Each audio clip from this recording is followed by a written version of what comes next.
Says Ukraine has launched an overnight drone attack targeting Moscow for the second night in a row. All four of the capital's major airports have been closed temporarily to ensure the safety, the Russia's aviation watchdog, that is the Rovyastisia, has said on Telegram. Moscow's mayor, that is Sergei, has also said on social media at least 19 Ukrainian drones have been destroyed before they reached from the city from the different directions. Also, he said that some of the debris has landed on one of the key highways into the city, but there was no casualties. Also, Ukraine has not yet commented on the reports which came after the fresh incursion into the Russian Kursk region on Monday. Ukraine earlier said that it had hit a drone command unit in the Kursk region on the Sunday near the Russian village of the Tyokhina, according to the Ukrainian General Staff. It comes after Moscow said in April that it had regained control of the entire region 9 months after the Ukrainian forces launched a surprise invasion. Kyiv insists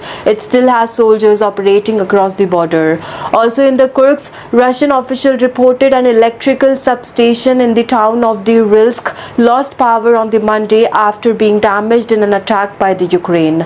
Two transformers at the substation in the Rilsk has also been damaged, according to the acting governor of the Kursk region, Alexander. In the post on the Telegram, he also added that the two teenagers have been injured by the shrapnel from the blast. Multiple Russian military bloggers have also reported that the Ukrainian forces have also attempted to cross into the villages, posting pictures as yet unverified by the BBC of vehicles breaking through the tank traps on the border. Also on Monday, the Ukrainian forces fired missiles over the border and crossed minefields in the special vehicles, according to the bloggers. Also, the enemy blew up brigades with the rockets at the nights and the launching of the attack with the armored group in the morning, the blogger have also said, according to the Reuters news agency. The mine clearance vehicle began to make passages in the minefield following the armed vehicle with the troops.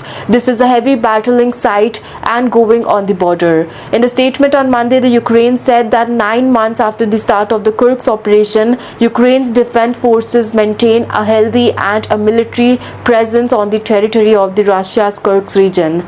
We'll have to see how the issue